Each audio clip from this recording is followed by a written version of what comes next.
Let's take a look at chapter 3. It is on vector spaces. So in chapter 3, we define vector spaces and what that means. Many of the definition will look familiar. So this is a more general idea. So this will mimic properties in Rn, but now we were going to call it a vector space. So let's take a look. So definition of a vector space says this. So let V, usually we use V for vector space, be a set on which two operations are defined.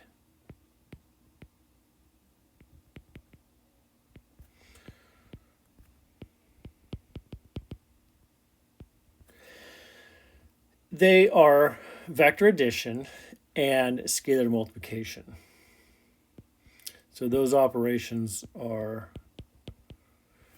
what we would refer to as vector addition and scalar multiplication. So right off the bat, I can tell you that Rn is a vector space. I mean, that's like the original vector space. But we're going to look at other properties that satisfy, or other sets of things, sets of concepts, functions and other things that satisfy these properties. So, so two operations are defined, and so the elements in V are called vectors. But those vectors may not be our typical vectors that we're talking, A1, A2, etc. May not look like that. Okay. So if 1 through 10, I'm doing this slightly different than the book, but it's the same properties. If 1 through 10 are satisfied, for all U, V, and W in the vector space V, and for all D and C in the reals, then V is called a vector space. V is called a vector space.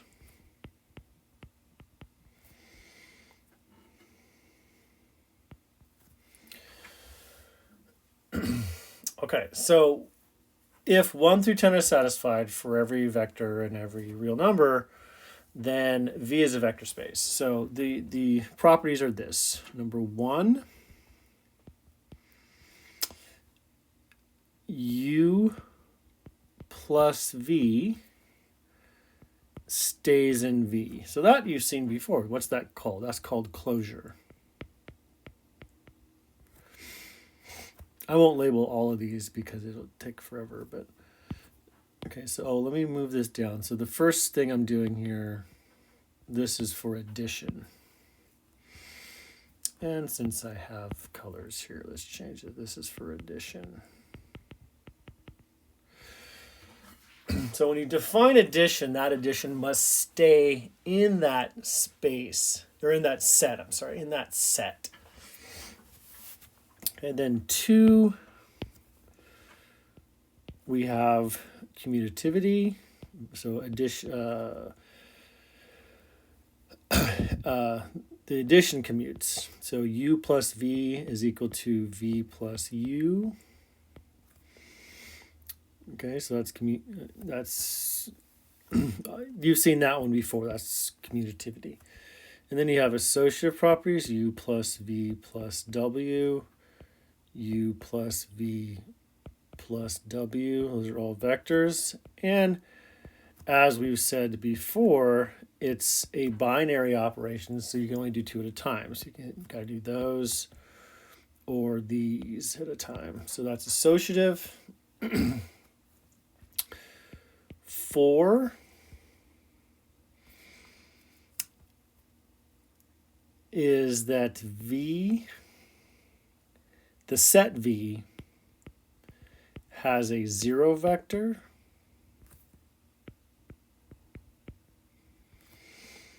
such that for all u in V, u plus the 0 vector is equal to u. So that would be referred to as the additive identity. So you add 0 to, so 0 is the additive identity. You add it to anything and you get the 0 back. Again, I'm not naming all these. You should know some of these top concepts and stuff. So 5, for all u in V, there exists a negative u in V such that u plus negative u is equal to the 0 vector, or the additive identity. So what is this called again? That's called the additive inverse. So for every vector in U, there exists an opposite such that you get the 0 vector.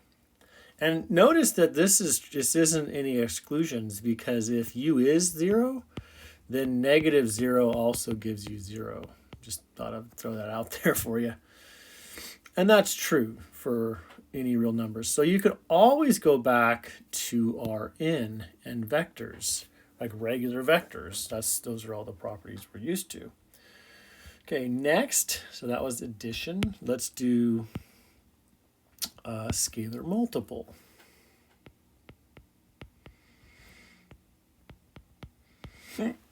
So for scalar multiple, same kind of stuff. 6 c times u, and notice I've already defined where these are up here, so I'm not restating it down here. Trying to be careful about that.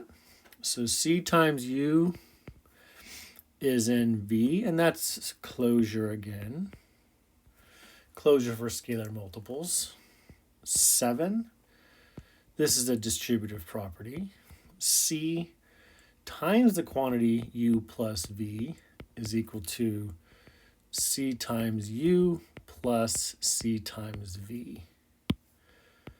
Okay, so that one you would know and expect. 8. C plus D times U is equal to C times U plus D times U. Again, another distributive property you're familiar with. 9. CD, this is the associative for scalars. So these are equal. You can either multiply the scalars first or multiply the vector first. And then 10. Basically, there's the number 1. So 1, the real number, times any vector in V is equal to U. So that's multiplicative identity, meaning that 1 exists. 1 has to be in the set. Well, 1's a real number, so that's of course true. But 1 times any number, you get the same. Let me rephrase that. The number 1, which is real, times any vector gives you that same vector back. Now I said that right. Okay, so with all these being the properties, let's go over some examples and determine if all of these are true or not. So if any one of these fail in any way, for some vector in V or scalar in R, then it is not a vector space. So we'll be defining addition of certain things and scalar multiplication. Now, the vectors can be different things, but the scalars will always be real numbers. Okay, those are always real, like the ones we're used to. But the vectors, you'll see, can be different things. So let's look at some examples. So determine if the set is a vector space. Let's see. So determine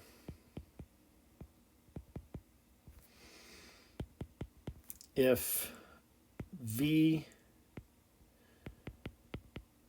with the defined,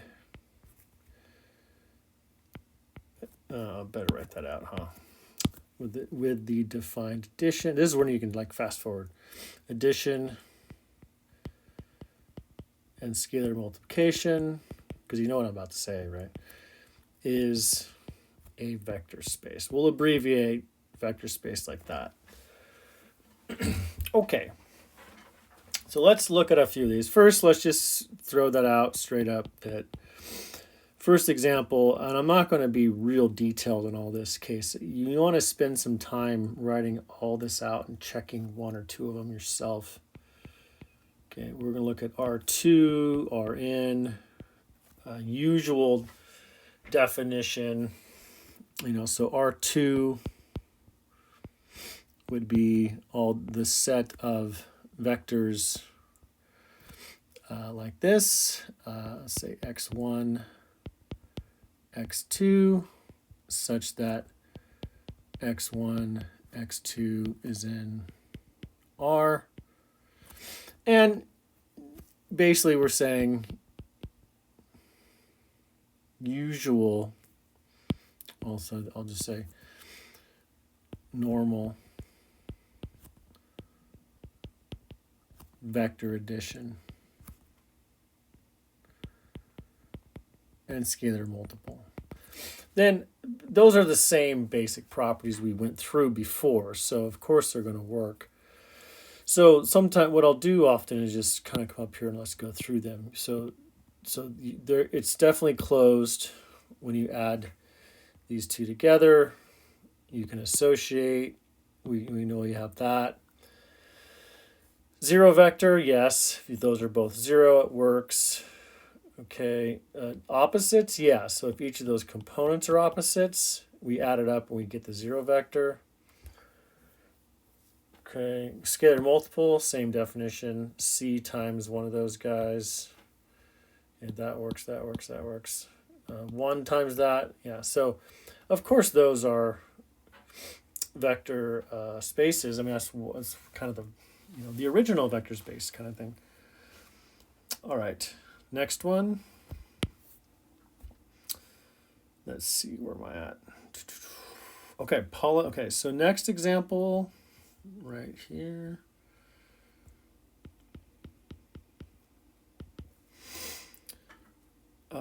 So the set of second degree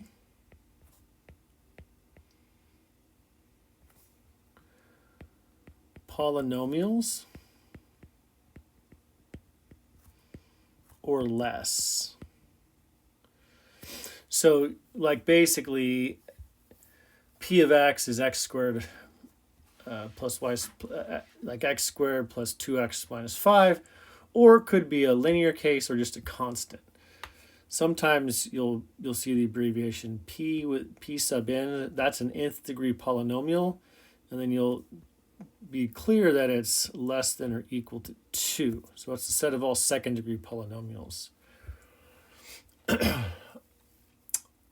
You could, I guess I could define it. This is, I guess, for good practice.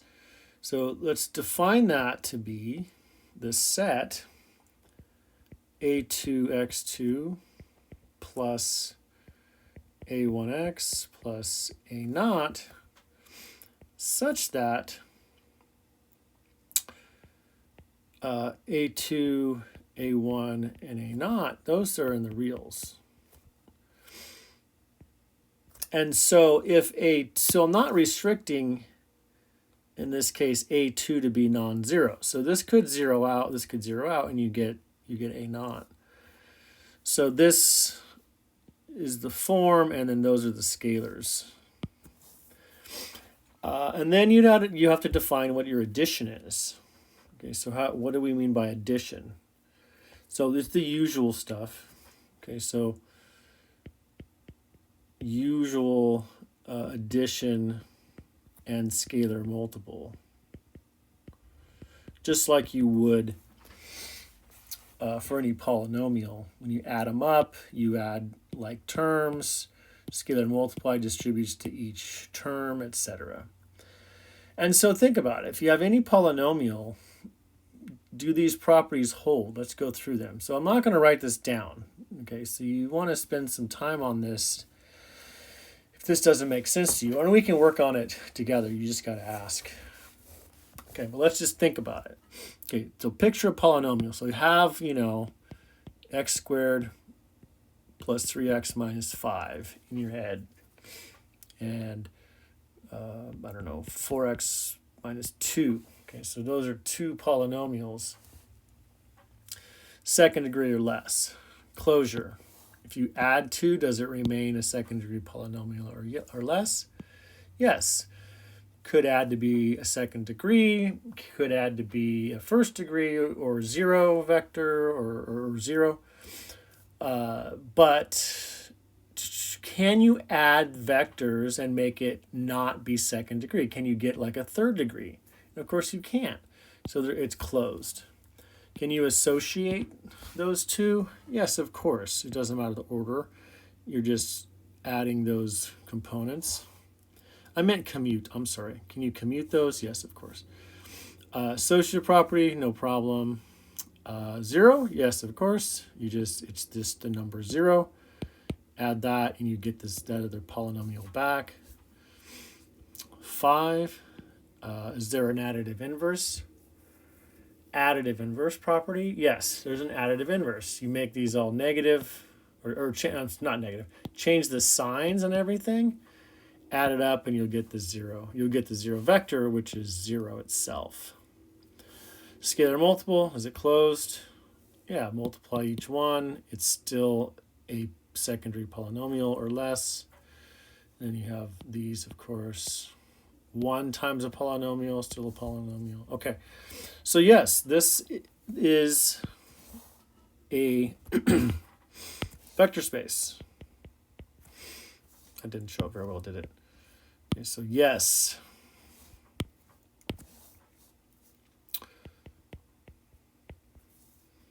This one I didn't write down, but yes, it was a yes too. Okay, let's go on. What about same idea? Let me copy this down.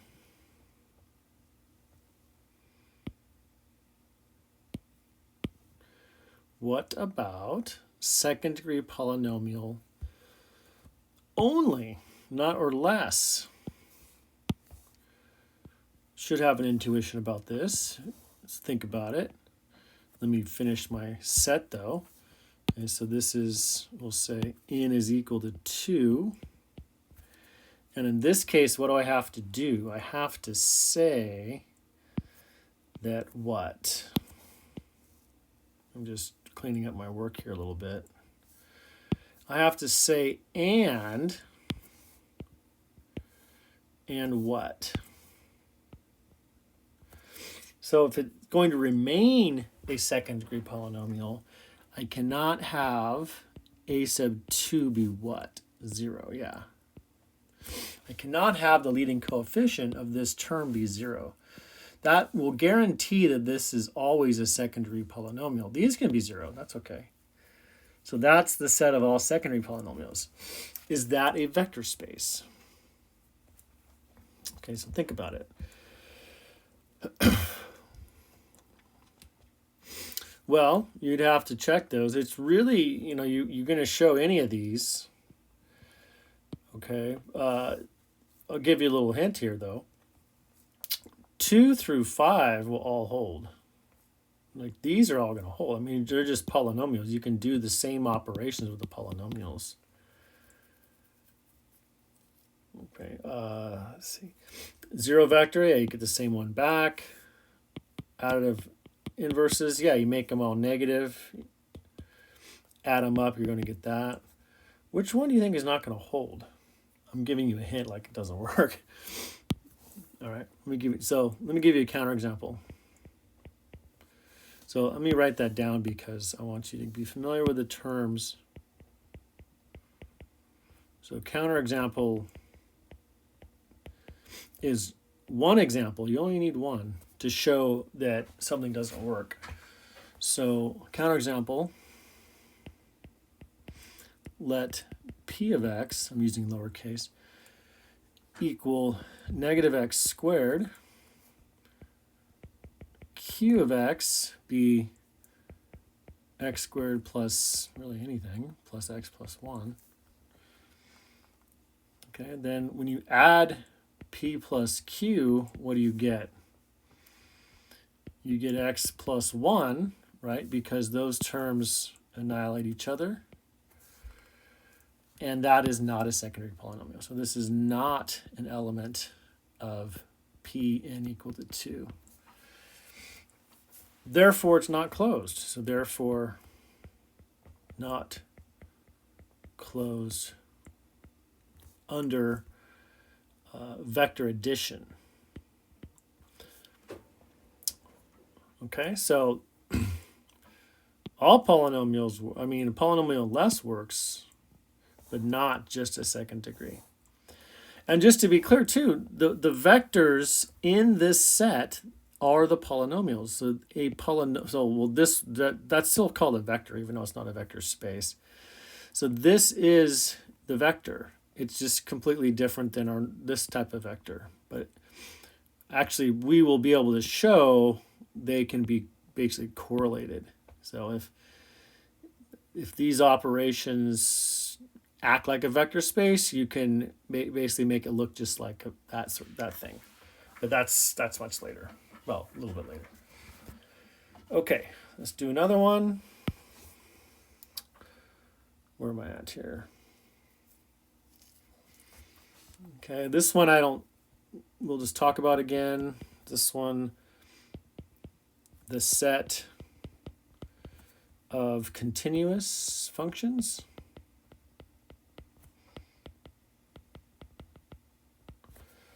Sometimes you'll see it like this, c, and then negative infinity to infinity.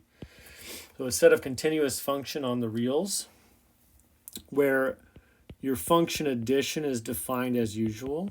F plus g of x is f of x plus g of x. Scalar multiplication is what you'd expect. C f of x is c times f of x. So what do you think? Does that work? So the addition is, so these are continuous function on the reals. So you're mapping R to R. So your input are the real numbers, output real numbers.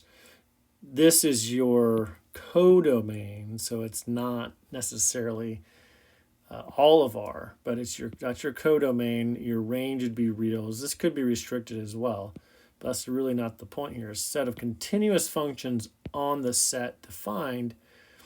Let's go through the properties. Okay, closure. If you add two continuous functions, does it remain a continuous function? Yes. Can you commute two real numbers? Yes. Because that's really all you're doing, right? These are real numbers over here, so you can commute those. So all those other properties should hold, right, about the reals. Okay, associative. So you're picturing those as just real numbers, because those are the vectors. Your function is like a real number. Okay, V, does it have a zero vector? So yes, F is, so the zero vector is continuous. It's not very exciting, but it's continuous, so yes. Opposite, yes. You just take f and you do its opposite, negative f, and you'll get 0 vectors. So that holds as well. And then, so yeah, so these will all hold. So the set of continuous functions is a vector space. Okay, so yes, it's a vector space. Oh, I forgot to write that down here. So therefore, not vector space. Okay.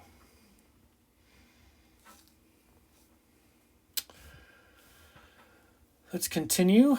Just rattle off all these questions. Next one.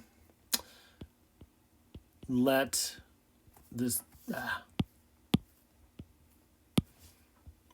let, I did that again. Sorry, I'm being too picky. Let A sub n, that was the monitor, or not the monitor, my hand. A sub n and B sub n be finite, real valued sequences.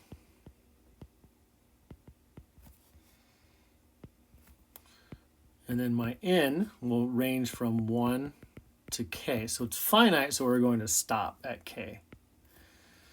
Define, and so we got to define addition and scalar multiplication. Define A sub n plus B sub n to equal just the sum of those components.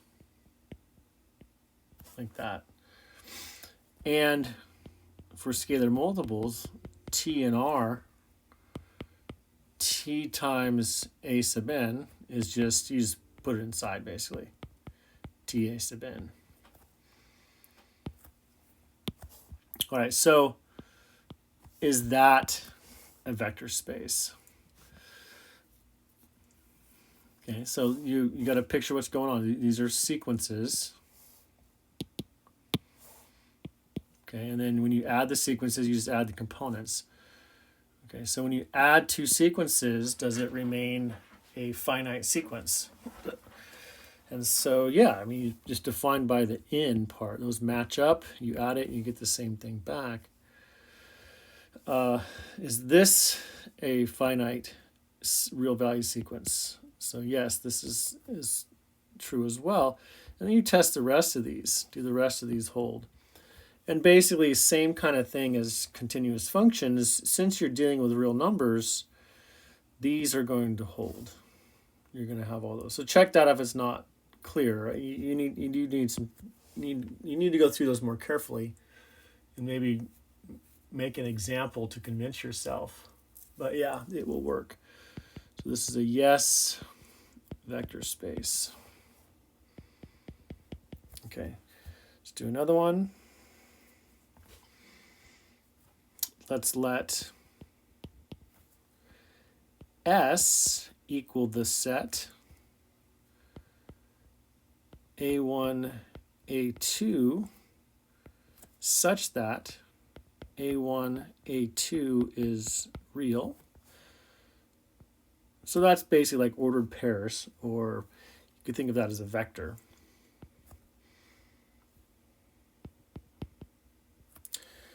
Then for any two of those vectors, A1, A2,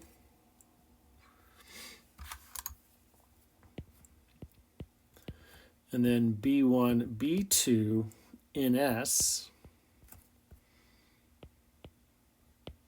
and C in R, let's define addition. So addition is this, A1, A2 plus B1, B2 equals.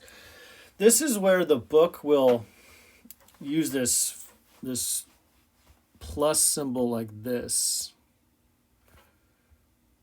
Oh, wait, I forget how they do it. They'll say, Oh, well, yeah, I'm in the wrong spot. So instead of this plus, they'll do it like that, like a little curve, like a parenthesis.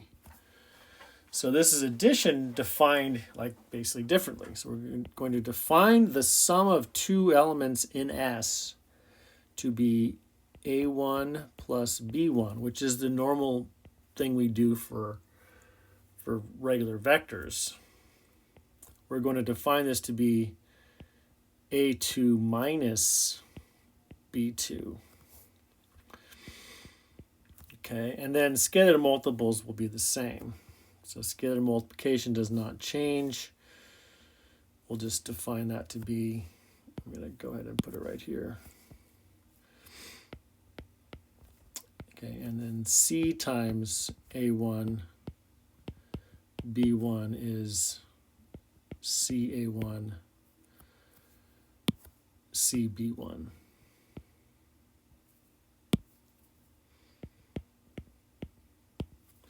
So that's the same as usual. You just distribute in. All right, so what do you think? Does that define?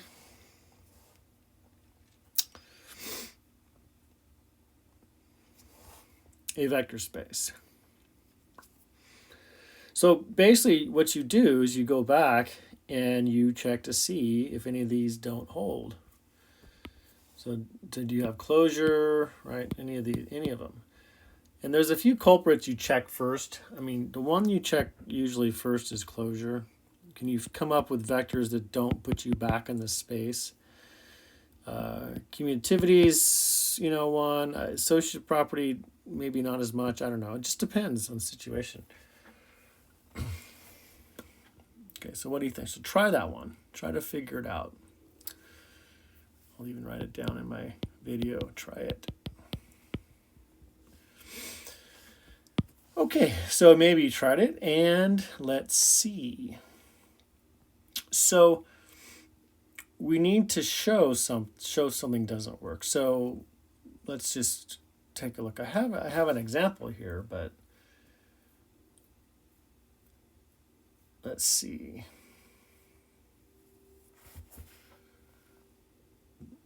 What we have. All right, so let's just take a look. So if you add any two together, does it remain a vector? Well, that may not be clear at first. Or maybe, I'm not sure. What about associativity or commutativity? I keep saying it's not wrong. This is associative. This is commuting. You're going back and forth. It's like you're commuting back and forth. That's why they call it a commute. Okay, so you're commuting back and forth. Does that work? And actually, this one fails, huh? They're not the same. What about closure? And again, this has to work for any of them. What about, let's see, what about this? What about zero vector? What about that? Does this give you u back? Okay, so let's take a look. So this does fail. Now, you only have to find one, but sometimes they want you to find them all. I gotta admit that. Here's one. Let's do A1, A2 plus the zero vector. What should you end up back with? You should end up back with that, right? But you don't. You get A1 plus 0. That's the first thing. And then you get A2. Oh wait, I'm looking at the wrong one. Okay, that's not gonna work. Well, actually, let's check it actually, because I was looking at the wrong one, but that's okay. Let's check this if this works. I'm not sure. Okay, so you get A1 plus 0, which is A1, and then you do get A2 minus 0.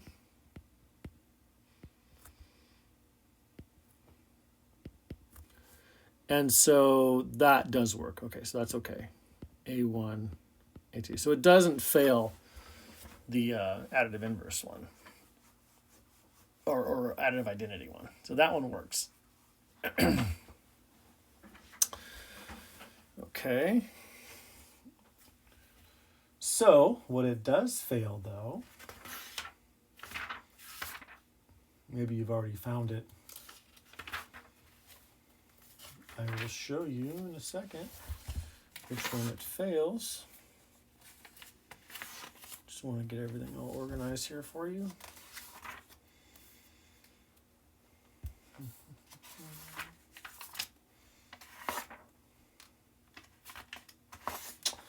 All right, so this one fails. Let's go back.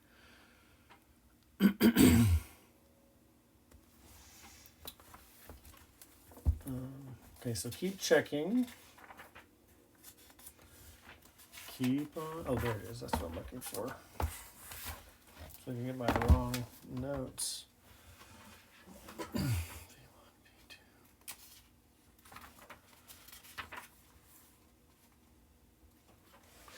Let's check the first one. Okay, so let's let, well, if you just flip the order of these, what's going to happen? So basically, if you have A1, A2 plus B1, B2, is that equal to the same thing as B1, B2 plus A1, A2? And the answer is no, that's not going to work, right? Because this case, when you add, you do A2 minus B2. In this case, when you do this, you do B2 minus A2. You're switching the order of the subtraction when you switch the order of the vectors. So that's not going to work. Okay, so no, not a vector space. And so there's more. There's actually, it fails a couple of them. So what else does it fail? Okay, so check that out. And we'll probably call it good there. So check a couple more things. Okay, and I'll just show you, we'll bring this over. Oops, wrong one. I did touch that one. Okay, so here's a couple more you can check. Oh, I already did continuous functions. So look at these. I'll just want them in my notes. You can check to see if they work or not. It's way down here. Wow.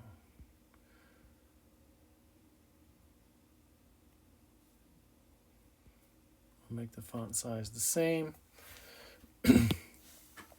All right, so you have this sum where that's 0. And then I showed here that that doesn't work. C times that's defined to be that. Integers, right? If you add any two integers, does it remain an integer? Zero vector out of, so this is your simplest, smallest vector space. You think of it as like the fewest number of elements of an infinite set. I know that sounds weird, but it's an infinite set, yes. But this is a vector space. They're all real. And they have additive inverses, and they have the zero vector. And so these work. Okay, oh, I already did continuous functions. Let's get that out of there. Okay, next we will go on to properties of vector spaces and look at a few proofs of those.